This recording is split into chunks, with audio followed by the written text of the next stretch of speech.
Santapan Harian Jumat 17 Juli 2020. Hari ini kita akan membaca Hakim-Hakim pasalnya yang ketiga, ayat yang pertama hingga ayatnya yang keenam. Namun sebelumnya, mari kita berdoa. Berfirmanlah ya Allah, kami anak-anak-Mu siap mendengarkan. Dalam Kristus Yesus kami berdoa. Amin. Hakim-Hakim 3 ayat 1-6. Inilah bangsa-bangsa yang dibiarkan Tuhan tinggal untuk mencobai orang Israel itu dengan perantaraan mereka, yakni semua orang Israel yang tidak mengenal perang Kanaan. Maksudnya hanyalah supaya keturunan-keturunan orang Israel yang tidak mengenal perang yang sudah-sudah dilatih berperang oleh Tuhan.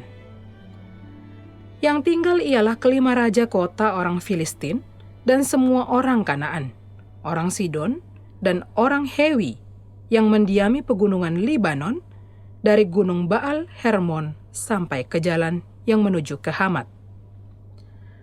Mereka itu ada di sana supaya ia mencobai orang Israel dengan perantaraan mereka untuk mengetahui apakah mereka mendengarkan perintah yang diberikan Tuhan kepada nenek moyang mereka dengan perantaraan Musa.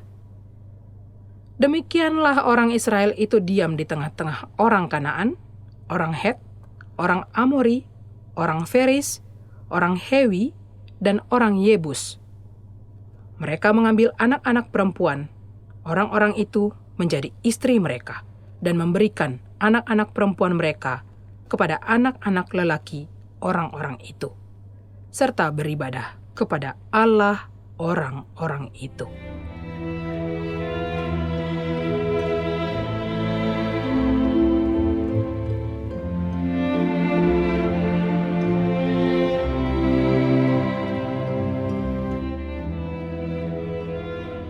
Sahabat Santapan Harian, hidup di zaman milenial ini bisa membawa manusia ke atas puncak kenikmatan dan kesenangan.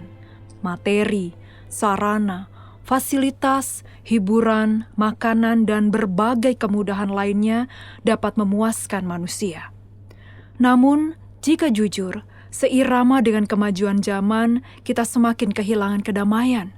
Kita kian sulit menemukan suasana hidup yang tenang. Udara penuh dengan polusi, jalanan semakin macet di mana-mana, dan ragam kejahatan pun kian canggih seiring majunya kepandaian manusia. Perjumpaan bangsa Israel dengan bangsa-bangsa di tanah Kanaan bisa kita katakan sebagai bagian dari modernitas pada masa itu.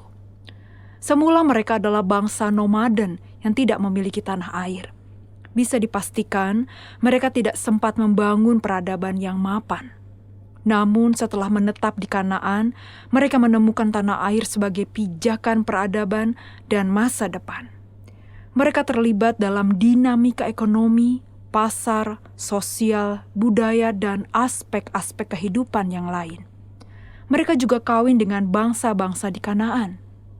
Singkat kata, mereka saling membentuk dan memengaruhi.